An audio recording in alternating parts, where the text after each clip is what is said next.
आजिर एई video को जदि आपण माने शेष जाए न देखती ताहले आपण भी हरई पारती 5,000 टंका। जड़े महिला तांको गुप्त खातार अचानक 5,000 देखि आश्चर्य हेले।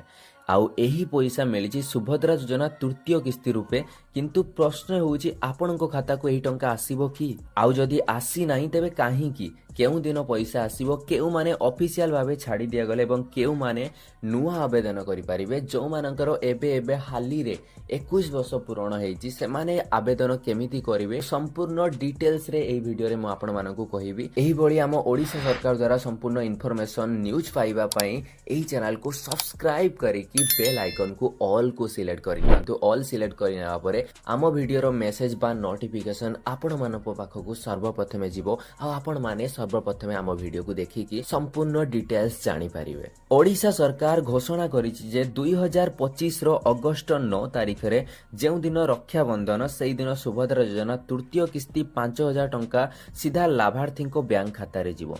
एही योजना अंतर्गत महिला माने वर्ष रे 2 थर मार्च 8 इंटरनेशनल वुमेन्स डे और अगस्त रक्षा बंधन दिन पैसा पाती। प्रथम और द्वितीय किस्ती परे यह तृतीय इंस्टॉलमेंट हेबाकु जाउचे। एही राशि 1 कोटी रु अधिक महिला को मिलिबो बोली राज्य सरकार अनुमान करिछि। केउ माने सुभद्रा पैसा मझिरे पाई नाहंती, केउ मानकु छाड़ी दिया जाइछि, तांकर खाता रे पैसा आसी नथिबा अनेक महिला असंतोष प्रकाश करूछंती।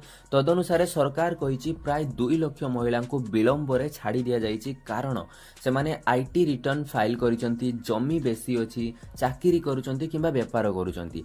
एही विषय रे खोलासा परे सरकार घोषणा करिछि जे एक डोर टू डोर सर्वे हबो। जेउ माने अजथा वंचित से माने लंप सम रूपे भुगतान पाइबे। अगस्त 9 परे नुआ आवेदन पाई पोर्टाल खोलिबो। जेउ महिला माने 21 वर्ष हेउचंती से माने आवेदन करि परिबे। द्वार द्वार सर्वे करा जिवो, जहा माध्यम रे योग्य होइतिले मध्य आगरो वंचित थिबा महिला को राशि मिलिबो। एबे प्रश्न उठुछि कि 60 वर्ष रु अधिक बयस कोन हेबो। एही वर्ष अंधारे अन्य एक चिंतार मुर्दा हेउछि 60 वर्ष ऊपर महिला। एही विषय रे जहा भी इन्फॉर्मेशन आसीबो मु आपण मानकु सर्वप्रथमे अपडेट देबी। आपण माने चैनल को सब्सक्राइब करी बेल आइकन को ऑल सिलेक्ट करि नियंतु।